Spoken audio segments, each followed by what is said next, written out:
Welcome to Demystifying Instructional Design, a podcast where I interview various instructional designers to figure out what instructional designers do.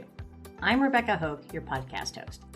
If you enjoyed this podcast, please consider subscribing or leaving a comment on the show notes blog post, and consider helping to support the podcast with a donation to my Patreon account. Welcome, Yorel, to Demystifying Instructional Design, a podcast where I interview instructional designers about what instructional designers do. To start us off, can you introduce yourself?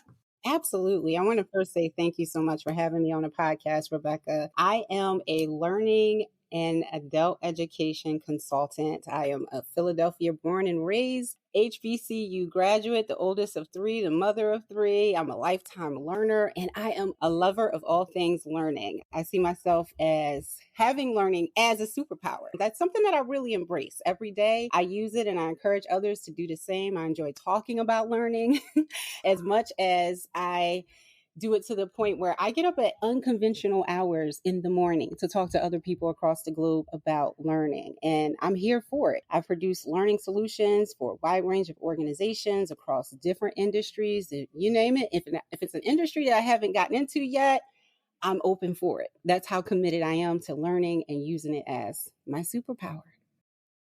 Awesome. I love that superpower idea. I think of instructional design as a superpower in and of itself. Yeah. It really is one. It's one that you can definitely use across all kinds of situations and organizations and circumstances. And we all have it. We all have that learning power. Cool. And I like to call this the origin story. How did you get into instructional design? I started out knowing that teaching in some capacity was going to be my path. I knew this since I was a very young child. I knew this when I was watching Mr. Rogers and LeVar Burton growing up. But what I didn't know was that my teachings were going to be driven through this practice that we call instructional design, right? Because I'd never heard of it. I never seen anyone do it. And I basically had no inclination that it was something that existed. So we fast forward umpteen years later, and I start my first job out of college as a project manager in the city of Philadelphia for a nonprofit organization that basically was working with strategic partners to create education and employment opportunities for youth in the city. I found myself in my zone. I was loving it, and I didn't realize it, at least not immediately. But the environment that I was in was filled with so much energy that was focused on building solutions through community-based organizations and education institutions that was preparing young people for their careers. It was, in essence, what I now consider my stomping ground in which I hone my skills as an instructional designer, even though, let's remember at this point, I still had not seen or heard of instructional design, didn't know what it was. At that time, I was just a project manager, right? I had this caseload of 12 different youth programs that I was responsible for monitoring and reporting and managing the grants awarded through these different federal programs. And my job was to go to these organizations and to start conducting basically needs analysis, making sure that they were using the funding for what it was supposed to be. And Philadelphia, it's my hometown, and many of the programs that were assigned to my caseload were implemented by organizations or institutions that served me as I was growing up through my formative years. And so I saw it as my way to give back. And so I asked questions to the staff, to the program participants, to the parents, to the program administrators. I really went beyond the level of asking questions in which were required for me as a project manager, right? And I was only supposed to go there and answer these questions, check off some things on a report, and go back and say, yes, they're doing the job. No, they're not doing the job. But I found myself asking these conversations and talking to different people, finding about their experiences, which revealed different problems and gaps, and obviously lots of opportunities for improvement that these programs could address to better serve their program participants. I was consulting. I was identifying a problem. I was recommending solutions and organizing meetings to socialize change. And I was doing all of this stuff, not realizing that, again, now I know that these were the beginning stages of what we know as the ADDIE methodology. So I wasn't an instructional designer. I was a project manager. I wasn't tasked to go there and conduct an analysis. I was just tasked to go there to find out if they were using the funding for the way that they were supposed to be using it for. But here I am in this organization going to these different programs, and I'm having these conversations and implementing this process for my caseload of programs resulted in a lot of them receiving funding for the additional recurring years. And that's because after these conversations, I would design workshops. I would design meetings for us to talk through them, come up with processes and procedures for them to improve on it. And so my peers and colleagues, they were asking, how are you getting these results with your programs? How are all of your programs? A high number of them, they're getting refunding for recurring years. And so when I shared with my supervisor what I was doing, she didn't ask me to lead the team through my process. And there I was again, Rebecca, at the beginning stages of sharing, okay, this is what I did. This is how I did it. And again, this is instructional design, right? Not realizing that process I was walking through was, again, the ADDIE process. I was analyzing needs, designing the learning, developing the solution, and implementing a strategy. So the evaluation of all of this comes out in such an organic way because it was visible by the way that the programs were performing. It was, if they got funding again, then okay, that process worked. And for my colleagues in which I shared my process with, it simply showed them, well, okay, let's see how many of your programs are going to receive refunding for the following years now that you too are going out to those sites and you are taking them through this process. After that, I just looked for other opportunities that were associated to going into organizations and solving problems through learning. And eventually I did stumble across, hey, you should be an instructional designer. What is that? Oh, let me tell you. And I was working for a consulting company in Newtown, Pennsylvania, that was basically sending out training programs, creating training programs for pharmaceutical companies. Now, my background wasn't in any type of pharmaceuticals. I had no knowledge of it. I have no degrees in anything related to pharmaceuticals. But there I was using this process of going into an organization, asking questions, seeing what the problems are, identifying the processes and procedures to design learning around it. And from there, the rest is, I just pursued other opportunities after that, looking for other opportunities to go into organizations and solve problems through learning.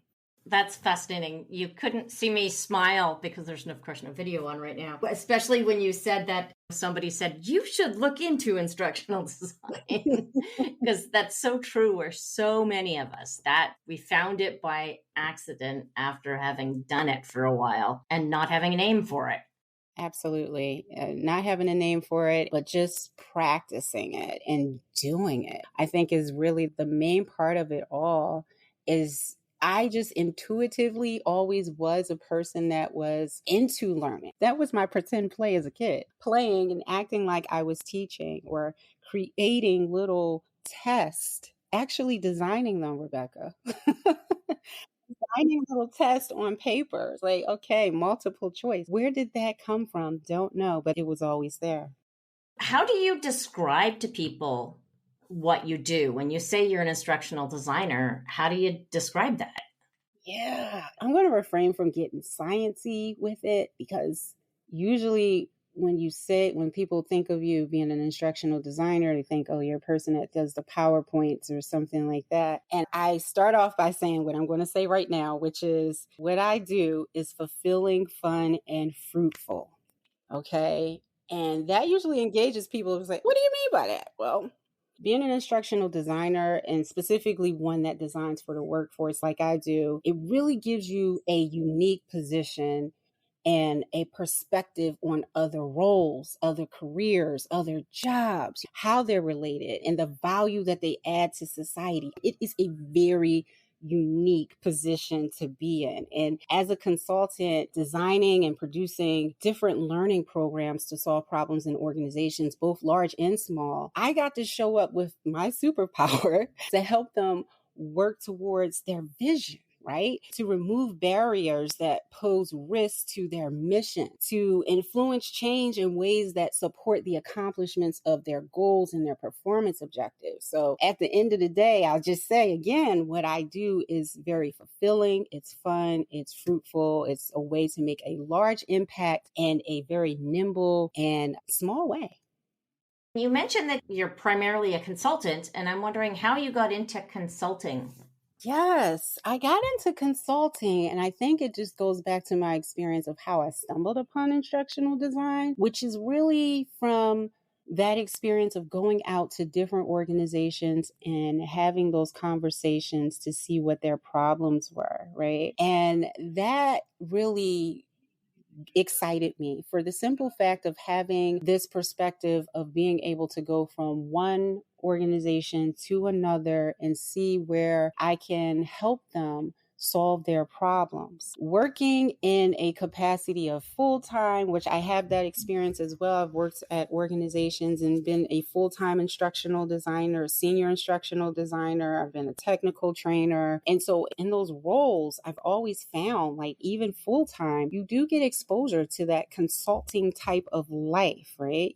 Because you're not just siloed into a department or a project. To be a successful instructional designer, you have to be able to talk across different workflows and speak the language of different workforces and different career paths. And so with that, it just became something that I was like, I really want to continue honing my skills. And so sometimes when you work in an organization for X amount of years, you don't really get that same variation of seeing the different ways that other organizations are experiencing problems, how they have to mitigate risk. You have the same repetitive experiences. And so for me, it became a desire to continue building on my skills and challenging myself. And when I found that I was in an organization where there was nowhere to move. There was nowhere to go to the next level. I could not see what the next path in my career would be as a learning and development professional. I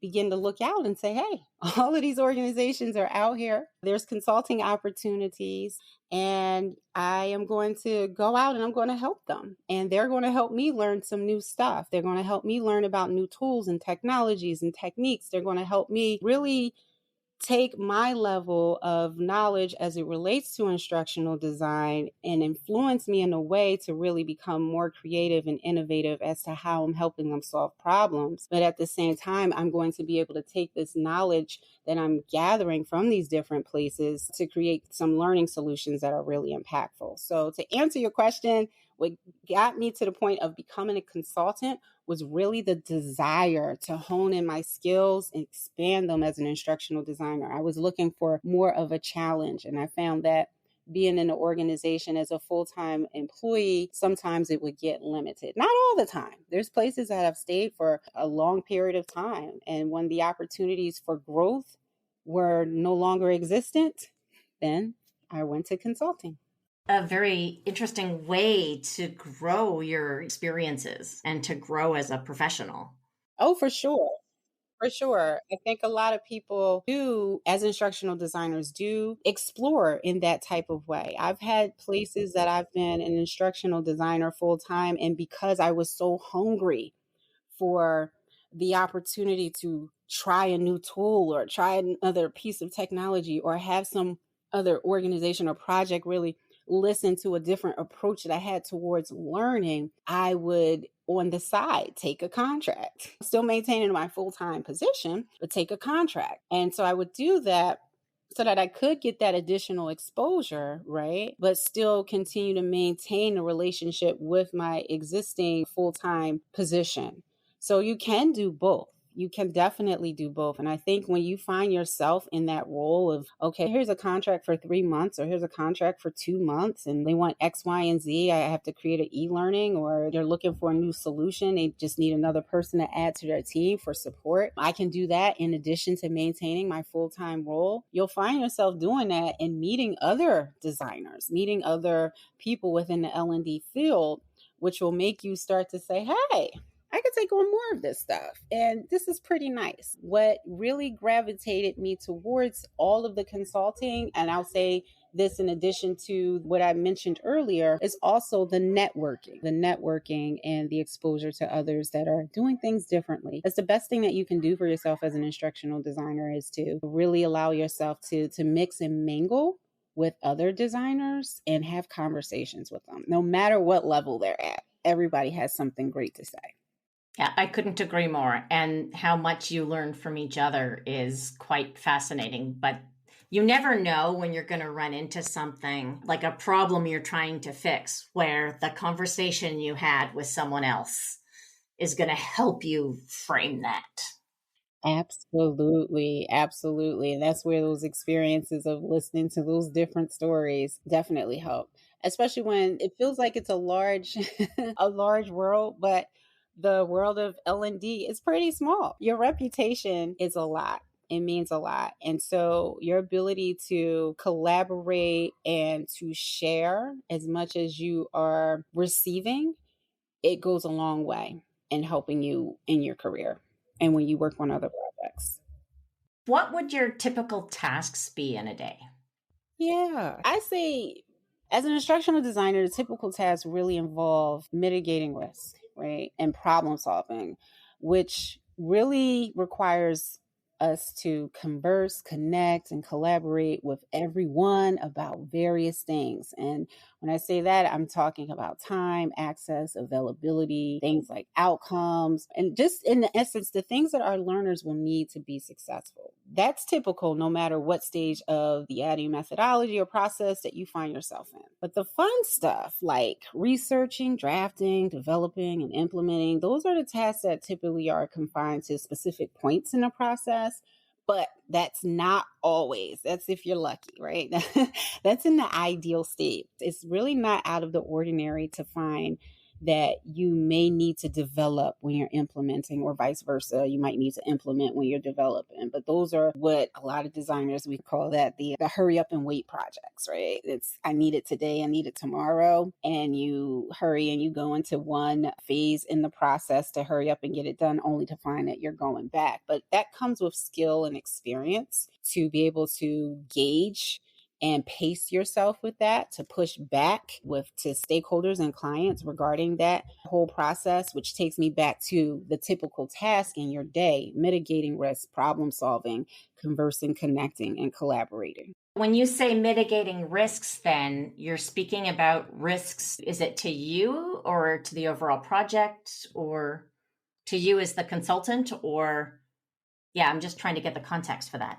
It is risk in general. And that is where really instructional designers have to have their ear to the ground, because those risks could be risks to obviously the project that you're working on. What's going to stop it from getting to the finish line? What technical problems might there be? What conflicts may come up that may result in the implementation not going as planned? What is a detriment to the vision of the shared state of what success looks like, right? So those are just a couple of examples of risks that can come into your space as an instructional designer, the person that is responsible for leading the design of this learning. And those are risks on the project level. But then there's also risks that come in from the communication standpoint of people not really being on the same page of understanding what that vision of success looks like, what that content is supposed to look like. Are the subject matter experts in alignment? What is being put out and shared? Is it really going to be something that the learners are going to be able to retain and understand? There's risk all around. That if you're an instructional designer and you're not thinking about risk, you're not thinking about how you're going to mitigate risk to either yourself, your reputation as an instructional designer, because that's really what you have to maintain your ability to continue to get project work. If you're not mitigating those risks, then the outcome of that is pretty obvious. You won't be able to secure any additional work, right?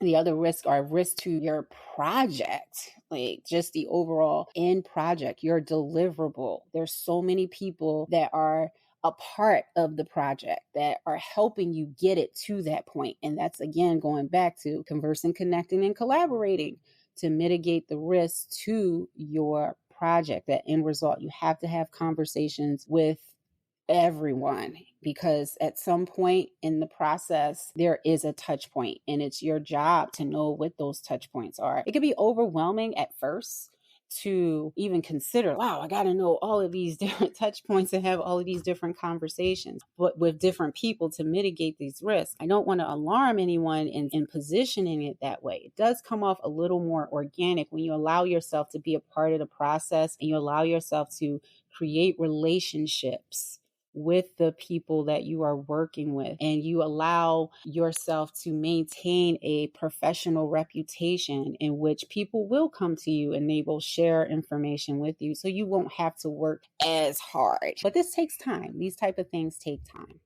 What types of projects do you find fun? I would say a project in which I have zero knowledge on the subject matter. And the reason why I say that those are fun is really because I get to merge my personal experience as a learner with my professional exploration as a designer to create a learning product that others are going to rely on to perform their job. And that's fun because it's a true balance of being my full authentic self based on what I don't know as a learner and what I think I know as a designer. And I depend on the representatives from the learning groups, from the subject matter experts and the stakeholders to set the tone and confirm that the content that I'm creating is up to snuff, right? That we're all aligned, it makes sense, while they're relying on me to lead the design process. And that's a very symbiotic relationship that I find fulfilling, fun, and fruitful because we get to collaborate and create something together that's really impactful. I'm coming from this space of not knowing any of the subject matter. They're coming from the space sometimes of not ever going through a design process to create learning. And so it creates this whole environment where we all have to be vulnerable of what we know and what we don't know. We have to challenge one another in those spaces so that we can get to this end learning product that is going to be useful for individuals. And even though I want to add this, even though I'm calling this something fun, this whole process that I'm going through, I go through this process knowing that other people are depending on the outcome of this creation. That's going to help them, support them in their career. And that's something that I don't take lightly. How do you get started on something when you don't know the topic? Yeah, so that's where I'm going to go back to those 3 C's that I mentioned earlier. The 3 C's about conversing, connecting, and collaborating. If you are doing that throughout your process, it does not matter what you know and what you don't know. If you're conversing, connecting, and collaborating, you're going to find the information. You're going to know the information either by you asking or someone coming to share it with you. But you have to make yourself open to allow that type of transaction to happen, to experience that type of interaction on a project. And so a part of my reputation as an instructional designer is I want to be known as a person that will converse, connect, and collaborate. And so that invites other people to do the same thing. So I'm there and I'm vulnerable. I say, hey, I know nothing about this subject matter, nothing at all.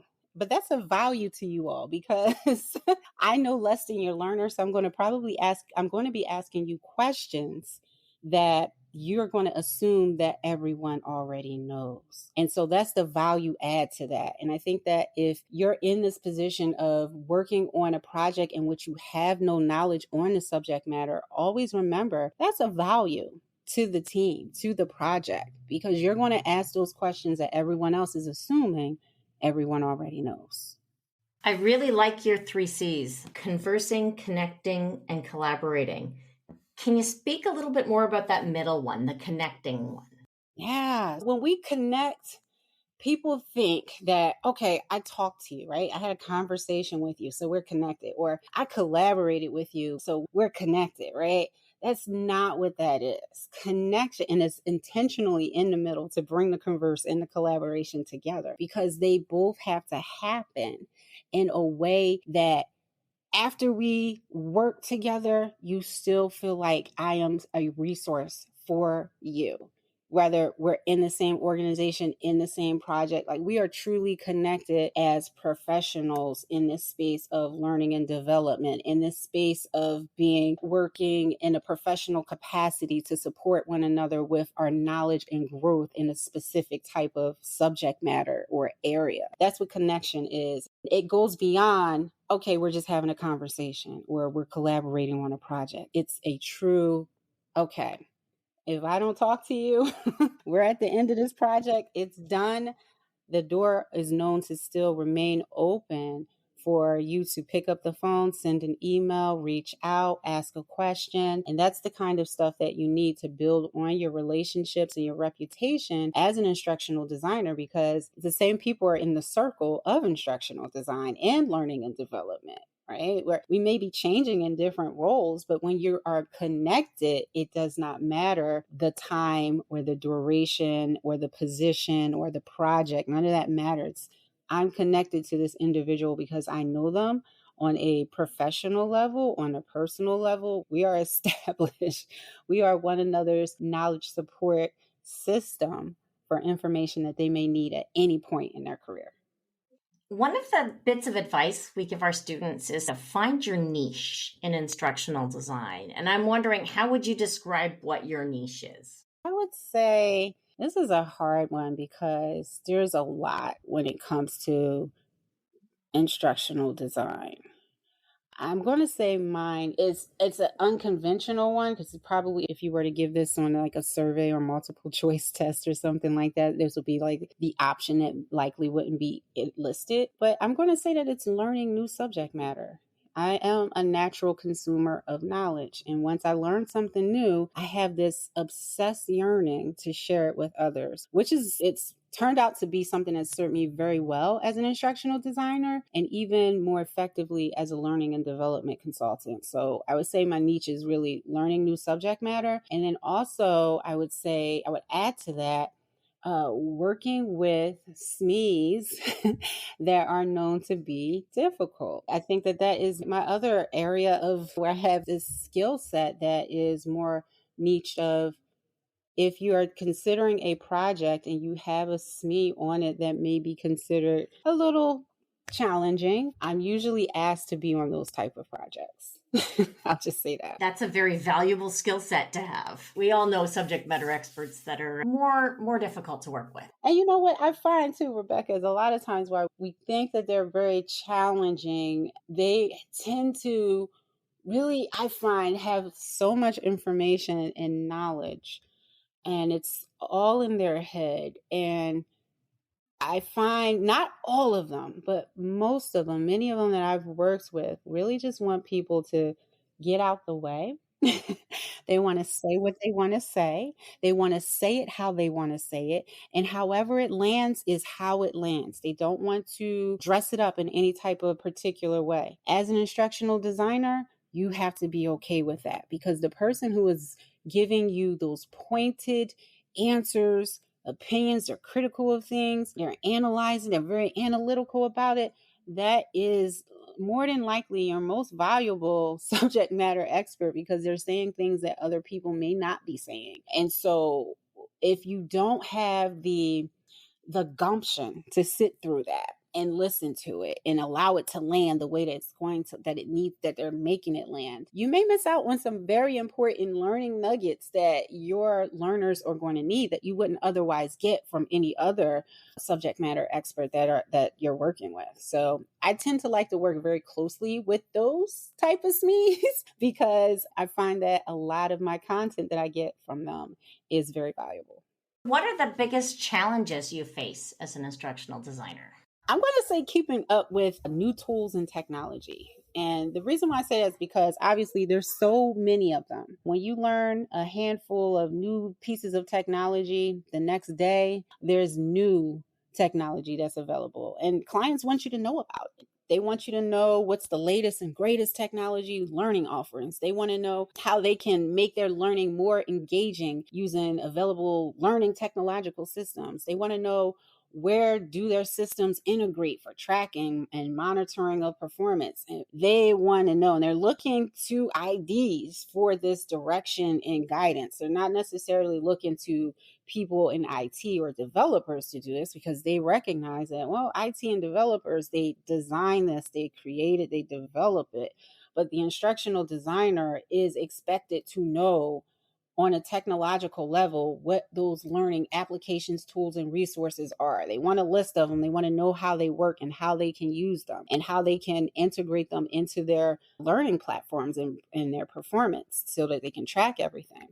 So when it comes to the implementation, they also expect you to troubleshoot those technological problems or at a minimum, be able to guide them through the process or offer them recommendations. And I think that this is an area that is very much overlooked a lot of times when it comes to instructional design, because you may be fortunate enough to work in an organization or have a project in which that part of the project is not assigned to you. They may have someone that they gave that responsibility to. But when you're out as a learning and development consultant, the expectation is that you're going to come with new technologies and tools for them to be able to leverage. And you're going to be able to articulate it in a way that helps them understand how they're going to be able to use it to their best benefit. And this goes back to my 3 C's. This is why conversing, connecting, and collaborating are a very typical task in the ID's day. And so when you're talking about knowing these tools and technologies and resources, when you converse, when you connect, when you collaborate, you become more aware of what those are versus staying to yourself, not being able to take in this type of information. It also challenges the associated pieces of technology that's represented to a large part of those risks that you need to mitigate and those problems that you'll find yourself having to solve. I say to keep in mind that every organization and project or team experience, they will be different and they will have their own set of challenges. Not all organizations or projects will have these challenges associated to technology, but these are just a few that I'm mentioning here just as an example, because this is what I find to be the most challenging as an instructional designer that's consulting out today. What skills do you find most useful for your work? Okay. Again, I'm going with some options that aren't listed on the drop down, your typical drop down, some unconventional answers here. I would say if being courageously curious is a skill, that you would definitely need that. And I'm going to call courageous curiosity a skill, because you can be curious, but you have to be courageous in your curiosity. And what I mean by that is that you can't be afraid to ask questions and then question the answers to those answers, right? Because you're looking for solutions. But before you look for the solutions, you're trying to verify if there's even a problem that can be solved through learning. People are depending on you, and they're depending on you to create these learning products. So you cannot be shy or bashful, because you won't get what you need. And if you don't get what you need, as a result, your learners won't get what they need either. So it's very important for you to be courageously curious and ask those questions. The other skill that I would say I find most useful, rapid research.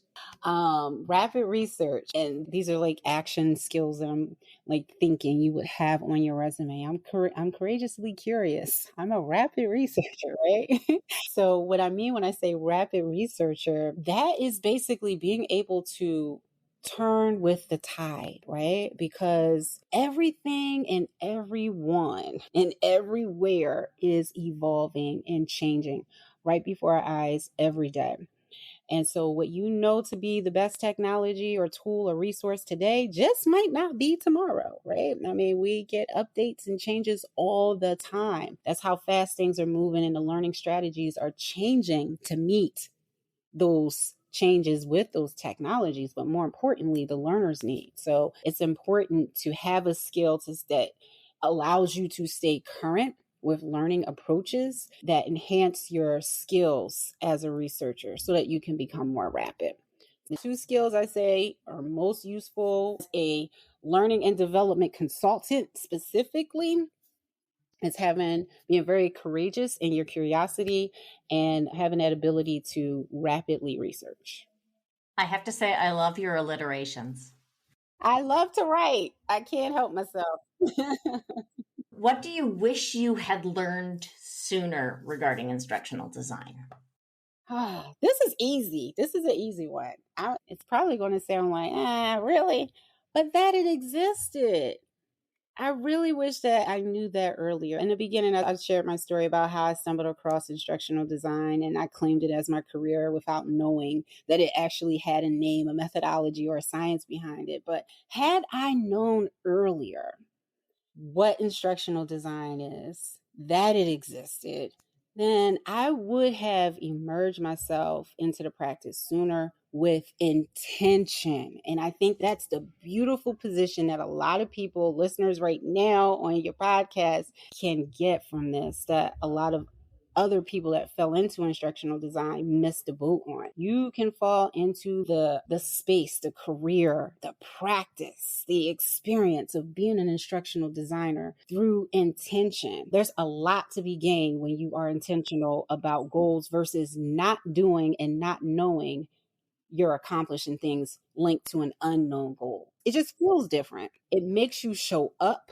for the job more informed, more prepared, more impactful. It just gives you another level of confidence. It allows yourself to take yourself outside of being one who does not know about instructional design and put you in a place where you are well informed and you know what you can do. You need to listen to a podcast like Demystifying Instructional Design, that you need to join a LinkedIn group with instructional designers, where you need to go because you are more intentional about it and you know what it's called.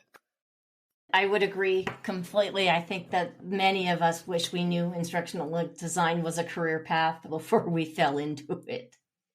What advice would you give to new instructional designers? I'm going to say research, explore, and learn. That's just really it. It's really that simple. Research for one thing, because as I mentioned earlier, things are changing. It's evolving. Everything's changing so fast. So you always have to, this is going back to being that rapid researcher. Just stay in the know. Just stay up to date with what's going on. If you're in a program for instructional design right now, or you're working through some training to enhance your skills as an instructional designer, or perhaps you're working through some type of certification related to instructional design, once you accomplish that, it does not stop. It is ongoing. And if you have the misconception that once you've accomplished those things, that you're done, you are making a very big mistake. You have to continue researching. I've been in this field for 20 plus years now, and the research just never stops. I eat, sleep, and wake up researching about learning and instructional design and its impact. And as you're doing that research, I also have the advice for you to explore. Don't just cover yourself in the research, but explore. And what I mean by that is put yourself in the learner seat, in a learning seat. Continue to strive for those experiences as a learner, because this is one of the fields in which instructional design is one of those careers that gives back more than you put out. And I don't know how many other careers are out there that are like this. This is a career that gives you more than you could ever possibly give out. And the reason why that is the case is that every job, every program, every course, every learning experience that you create for someone, something, an organization else, right? You're receiving that as a learner. On a personal level, there's this professional side that's happening, but there's this personal, you're taking that in and it's building you as a human being walking this earth. The knowledge that you have that is random. Sometimes I'll have conversations with people and they're like, how do you know that? Oh, I wrote a training program on that. It's just random information. Like, why do you know that? I don't know why I know that. I remember that. I remember we were driving and it was some traffic. And it was construction going on. And I mentioned to my husband, I said, oh, they're laying down the pipe. They have to make sure everything is safe. And I think that what they're doing there is they're checking to see if the welding is done. He's a welder. He's a CWI. He's what? I'm like, oh, yeah. I wrote some training for inspectors. Don't worry about that. The wealth of knowledge and the way that it just adds to you as a person. I would have not known anything like that ever. I have no interest in being a welder at any point. But I'm interested in the knowledge that welders need to know in order to be welders, right? That exploration of that and that learning and that research, just keep doing that. And if you do that as a learner, it adds to you and your professional capacity as a designer. I love that example. The final question I like to ask is, what's your prediction for the future of instructional design? Rebecca, I like this question because it's actually a question that I posed to some guests on my podcast, Training Trends, where I converse with different learning and development professionals to glean in insights on different learning tips, theories, techniques, and technologies to keep the L&D community current with industry trends. And through all of those different conversations that I've had with different people I've talked to and the research that I've gleaned insight regarding the future of instructional design, I think that it's going to be more learner driven and less instructor or facilitator driven. We see this. That's not anything that's profound, right? But it's going to require that instructional designers have a stronger grasp on technology, which you've heard me talk about in some of my earlier responses to your questions. It's really going to have us think about and be able to grasp technology in a way that allows us to understand how it works and the ways that it can be programmed to orchestrate individual learning experiences based on capability. And when I say capability, I mean the emotional, psychological, intellectual, physiological aspects of the learner will all be a part of what I'm going to say, like a learning prescription, right? And I know that we look at these things already in the learning field, right? We have to think about the emotional, psychological, intellectual, physiological.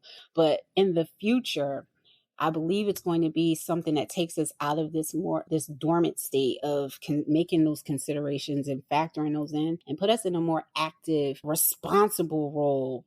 Because instead of conducting a needs analysis for a group of learners, we're going to have to start leveraging technological tools to prescribe learning experiences similar to a doctor prescribing medication to a patient. We will have to be more well-versed on the components as it relates to learner experiences, because potentially the new learning techniques and technologies like AR and VR, they're going to require us to consider all of these different aspects, which is where we have to really make sure we're researching, exploring, and learning. And I also think that the name instructional designer will change to something that's going to reflect the actions and the behaviors associated to the role as a result of these technological influences associated to what we'll be expected to do. Can you tell us a little bit more about your podcast? Yeah, sure. So Training Trends is a podcast that focuses on looking at the trends of the learning and development community.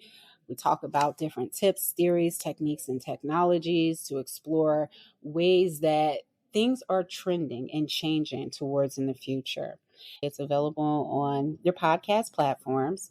And I talk to a different guest expert, different people from the L&D space, people outside of the L&D space, because I think that our conversations about learning and development, just learning in general, not just keeping it focused on adult learners, but education as a whole, is changing, it's shifting, and I think it's very important to come outside of a box and talk to everyone, any touch point of education. Again, going back to my 3 C's: converse, connect, and collaborate. And so that's what I put myself in the center of being able to do, to converse with different people across the world, across different countries and different industries, connecting with them and collaborating to see what everyone is doing and where they also think the future of learning and development will be.